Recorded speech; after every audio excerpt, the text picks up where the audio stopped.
Hello everyone, welcome back to the channel. Hope so आप सभी लोग जो अच्छे खासे प्रॉफिट में होंगे। अभी टाइम हो रहा है 3:22। मार्केट बंद होने में भी 8 मिनट बाकी है। आज है 6 जनवरी। हम लोग ट्रांसफर करने जा रहे हैं, हमें काम आएगा 7 जनवरी के लिए, जो है एक वेडनेसडे का दिन। तो सबसे पहले कमेंट सेक्शन में बताओ आपकी आज की एक्सपायरी कैसे गई है। मेंबर्स को तो क्लियरली आज 3 ट्रेड दिए हुए थे, जो तीनों ट्रेड डबल से भी ज्यादा प्रॉफिट दिया है। आप लोग को भी एक ट्रेड दिया था जिसने डबल से ज्यादा प्रॉफिट किया है।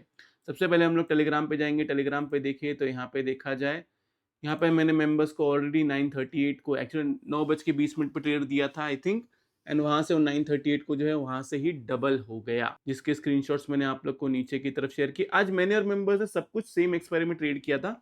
रीजन क्या है वो भी आप समझ लो। प्लीज वीडियो में आगे बढ़ने से पहले आप लोग से सिर्फ एक ही रिक्वेस्ट है, कमेंट सेक्शन में सिर्फ एक हार्ट ड्रॉप कर दे। अगर आपको ऐसा लगता है कि मैं वीडियो में कुछ अच्छा नहीं सिखा पा रहा हूँ तो हार्ट को जो है निकाल देना, लाइक को जो है डिसलाइक में कन्वर्ट कर देना, लेकिन लाइक भी जरूर कर देना, ओके। उसके बाद में मैंने जो है आप लोग को सारा स्क्रीनशॉट शेयर किया। देन उसके बाद में मैंने क्लियरली लिखा कि पैसा कमाया नहीं। जिन्होंने मेरा सुन के बाय किया था डिप को, उन्होंने अच्छा खासा पैसा कमाया। 27% ने जो है लॉस किया, फंस गए थे शॉर्ट साइड में। होप सो वो लोग बाद में के टाइम पे नीचे की तरफ निकले होंगे। यहाँ पे जो है फिर अगर हम लोग देखेंगे तो रिलायंस जो है अभी वापस जो है लोग बोल रहे हैं रिलायंस बियरिश है, एक्सेट्रा एक्सेट्रा। देखो, जब रिलायंस यहाँ पे था ना 1158 पे, तभी मैंने आप लोग को बोला था कि मैंने जो है एडप्ट किया हुआ है, मेरा टारगेट है 1500 एंड 1700 से 1800 प्लस का। 1500 इसने फर्स्ट टारगेट जो अचीव ऑलरेडी कर लिया कब का। स्टिल मैंने इसको होल्ड रखा हुआ है। ये एक्चुअली में 2025 एंड तक ही होल्ड रखने वाला था, लेकिन अभी भी मैंने इसको होल्ड रखा हुआ है। मेरा एक्सपेक्टेशन है कि 1700 से लेके 1800 जाएगा, लेकिन हो सकता है कि पहले ये पूरा टाइम साइडवेज रहे, उसके बाद में ऊपर की तरफ जाए, या फिर डायरेक्ट भी ऊपर की तरफ जाए। अभी कहना मुश्किल है। अभी तक तो सिर्फ एक ही रेड कलर की कैंडल बनी है जिसमें लोग पैनिक करे। वो आई थी एक न्यूज की वजह से, ओके।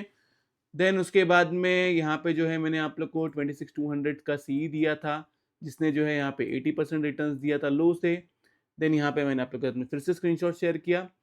देन ये है वो एक जैकपॉट ट्रेड जो मैंने आप लोग को दिया था। एक्चुअल में मेरा और मेंबर्स का यहाँ पे जो है एसएल हिट हुआ था 26,100 में। मैं आपको बताता हूँ, 26,100 की सी जो है हम लोग ने 70 में बाई किए थे, और हमने एसएल पकड़ा हुआ था कि 26,140 के नीचे अगर 30 मिनट्स की कैंडल क्लोज करता है तो हम उसको एसएल ले लेंगे। यहाँ पे हमने एसएल लिया, लेकिन स्टिल मैंने आप लोग को ये ट्रेड दिया एंड मेंबर्स को क्लियरली बोल दिया कि अब अगर ये फिर से 50 के ऊपर जाता है तब आपको बाय करना है, वरना रिस्क नहीं लेना है।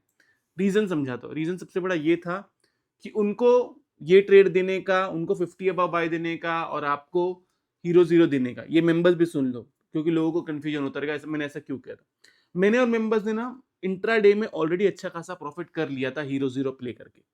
तो मैं नहीं चाहता था कि अननेसेसरी और ओवर ट्रेडिंग हो, और जो प्रॉफिट किया है उस प्रॉफिट को हम लोग लॉस में कन्वर्ट करें। जैसे मैंने सोचा था वैसे ही मार्केट ने बिहेव किया। वहां से जो है इसने ऑलमोस्ट, अगर हम लोग देखेंगे, यहाँ पे मैंने आप लोग को स्क्रीनशॉट शेयर किया था, इसने 82 का हाई बनाया, मतलब 130% जो है इसने रिटर्न्स दिया। चलो किसी ने 130% जाने दो, 50% भी रिटर्न्स कमा लिया ना इस वाले ट्रेड से, तो बहुत बड़ी बात है। मैं ये नहीं बोल रहा हूँ किसी ने 130%, मैंने भी 130% नहीं पूरा कैप्चर किया। 100% के बाद भी मैंने भी ट्रेल किया था। 100% तक ही मैंने उसको कैप्चर कर पाया था, क्योंकि सेम एक्सपायरी ऐसा ही होता है। एंड आज मल्टीपल ट्रेड्स हो चुके थे, तो मुझे ज्यादा उसके अंदर रिस्क नहीं लेना था। तो जितना मुझे मिल रहा था उतना मैं उसको सिर्फ समेटते जा रहा था। तो आज सेम एक्सपायरी करने का सबसे बड़ा रीजन क्या था, आपको चार्ट पे बताता हूँ। मैं यहाँ पे मैं लगाता हूँ 15 मिनट्स का चार्ट। यहाँ पे सिर्फ एक चीज ऐड करना है, RSI, ओके। आज 15 मिनट्स के चार्ट पे ट्रेड करने का रीजन था कि यहाँ पे जो है इसने RSI डाइवर्जेंस दिया है। यहाँ पे एक देख सकते हो कि प्राइस नीचे की तरफ आया है, लेकिन RSI जो है वो अभी भी ऊपर की तरफ ही था। मतलब डाइवर्जेंस जो दे रहा था, ये एक बोल रहा था कि बुलिश साइन है। क्या ये फेल हो सकता था? यस, हो सकता था। बहुत बार ऐसा हुआ है कि 15 मिनट्स पे आर्ली पे ये फेल होता है, बहुत बार ऐसा हुआ है। लेकिन स्टिल जो मैंने सीखा हुआ है पहले से, मैं उसी को फॉलो करता हूँ। मैं उसके अलावा बाकी कुछ भी नहीं। मैंने जैसे कि बहुत बार बोला है, ना मैं बुल हूं ना मैं बियर हूं, मुझे कुछ फर्क नहीं पड़ता है मार्केट किधर जा रहा है। मेरी स्टडी बोलेगी कि मार्केट बुलिश है तो मैं बुलिश ट्रेड्स लूंगा। मेरी स्टडी बोलेगी मार्केट बेयरिश है तो मैं बेयरिश ट्रेड्स लूंगा, जिसके अंदर मैं सही भी हो सकता हूँ और गलत भी हो सकता हूँ। तो ये जो है, ये लास्ट वाला राइज हमने एक अच्छा खासा कैप्चर किया हीरो जीरो के थ्रू। एंड 26,100 देने का रीजन ये था क्योंकि देखो अगर मैं ओटीएम देता जैसे कि 26,200 देता या फिर 26,150 देता या फिर 26,300 देता या 250 देता, इसमें से अगर मैं कुछ भी देता ना तो उसके अंदर ना आपको रिटर्न्स नहीं मिलते, क्योंकि एंड का टाइम था, प्रीमियम डीके ज्यादा होता था। यस, रिस्क था कि अगर ये वाला भी लो ब्रेक करता है, यहाँ से अगर नीचे की तरफ 26,100 तक भी आता तो हमारा हीरो जीरो जो है वो जीरो हो जाता था, लेकिन इतना तो रिस्क बनता ही है मार्केट में। अब क्लियरली कल के लिए आपको कैसे प्ले करना है, सिंपल, कोई रॉकेट साइंस नहीं, कुछ नहीं, वही है जो मैंने आप लोग को बताया है। 26,100 बिलो जाएगा तो आप सेल करोगे, आपका टारगेट है ये वाला गैप फिलिंग। 26,200 अबाव जाएगा तो आप बाई साइड में जाओगे, आपका टारगेट है 26,400 से लेके 450। बस इसके बीच में कुछ भी नहीं करना है। अपार्ट फ्रॉम दिस कुछ भी मुझे लगेगा तो मैं टेलीग्राम पे आप लोग को अपडेट दे दूंगा। टेलीग्राम चैनल का लिंक आपको मेरे डिस्क्रिप्शन में और इस कमेंट सेक्शन में मिलेगा। खुद से सर्च करके ज्वाइन करने की कोशिश नहीं करना, बहुत सारे फेक चैनल चल रहे हैं जिसके अंदर आपके साथ में स्कैम हो सकता है, याद रखो ये मेरी बात। ये रही बात निफ्टी की। अभी मानते हैं बैंक निफ्टी। अब बैंक निफ्टी ने आज की क्लोजिंग बुलिश दी है क्योंकि कल की क्लोजिंग के ऊपर क्लोजिंग की, लेकिन इसने क्लोजिंग जो है ना इसके ऊपर नहीं दी है।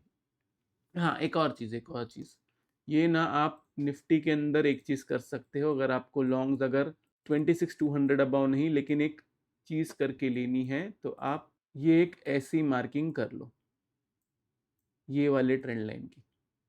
जैसे ही इस ट्रेंड लाइन के ऊपर अगर आपको क्लोजिंग मिलती है तो आप बिंदास बाई साइड मिल सकते हो। अगर ऐसा हो गया कि कल के दिन ये एक ऐसे ऐसे करके टाइम पास करते गया तो ये ट्रेंड लाइन जो है नीचे की तरफ आते रहेगी।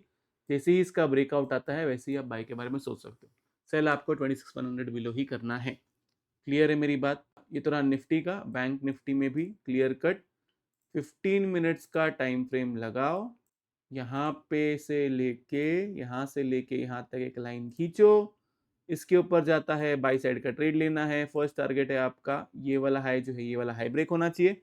सेकंड टारगेट है आपका 60,500। 60,500 के ऊपर सस्टेन होगा तब आपको फर्दर बाइंग के बारे में सोचना है। सेल साइड के लिए अभी का कोई व्यू नहीं है। देखो अगर बैंक निफ्टी अगर नीचे की तरफ भी गया तो वो एक करेक्शन फेज में जाएगा, मतलब ऊपर नीचे। मैं ऐसा नहीं बोल रहा हूँ कि सिंगल कैंडल नीचे की तरफ नहीं बनेगी, लेकिन अगर वो सिंगल कैंडल भी नीचे की तरफ बनेगी तो अगले 2-3 कैंडल के बाद फिर से ऊपर की तरफ आ जाएगा। तो ऐसे ऐसे करते करते वो 15,500 तक मैक्सिमम जा सकता है, 15,400 तक, एंड वहां से फिर से ये ऊपर की तरफ जाएगा। तो सेल साइड के लिए अभी कोई व्यू नहीं है। 15,400 के नीचे सस्टेन करता है, बिंदास सेल करो, बिंदास। और 60 के अबाव है तब तक dip is an buying opportunity. बाकी आपको जो ठीक लगे आप वो कर सकते हो। एनालिसिस सिंपल है मार्केट को लेके। ओके, अभी तक मैंने निफ्टी के अंदर, हाँ ये बात बताना भूल गया मैं, पोजिशनल लॉन्ग्स जो है अभी तक मैंने और मेंबर्स ने एग्जिट नहीं किया हुआ है, डिस्पाइट 26,200 के नीचे क्लोजिंग आने की वजह से। कल के दिन में एक बार देखना चाहता हूँ, अगर कल के दिन भी अगर क्लोजिंग अगर नीचे की तरफ आई एंड मुझे लगा कि मार्केट बियरिश है तो मैं अपने पोजिशनल लॉन्ग्स को जो है वो मैं एग्जिट कर दूंगा। एंड सेल करना है या नहीं करना है ये मैं कल डिसाइड करूंगा, क्योंकि देखो आज ना एक्सपायरी मूव था। अगर आप लोग टेक्निकली देखोगे तो ये जो है ये सिर्फ एक टाइम पास ही था। एक्सपायरी की वजह से मार्केट को साइडवेज रखा गया था। वो बात अलग है कि हमने अच्छे से सही टाइम पे डिप बाय करके सी में हमने अच्छा खासा प्रॉफिट किया, एंड ऐसा भी हो सकता है किसी ने यहाँ पे शॉर्ट करके एक अच्छा खासा पी में भी प्रॉफिट किया हो। तो आज मार्केट ना बुलिश था ना बियरिश था, मार्केट एक साइडवेज था। तो अभी तक के लिए सिर्फ इतना ही है, बाकी कुछ भी चेंजेस रहा तो मैं टेलीग्राम पे अपडेट दे दूंगा। तो ये रहा निफ्टी और बैंक निफ्टी का एनालिसिस। होप आप लोगों को वीडियो से बहुत कुछ सीखने मिला होगा। अगर आप लोग को वीडियो अच्छा लगे तो प्लीज वीडियो को लाइक कीजिए, नीचे कमेंट सेक्शन में कमेंट करके जरूर बताइए कि आपको वीडियो कैसा लगा। अगर आप चैनल पे नए हैं तो चैनल को सब्सक्राइब जरूर कीजिए। तो इस वाली वीडियो के लिए मैं इतना रखता हूँ। बाय बाय, टेक केयर, अपना ख्याल रखिए।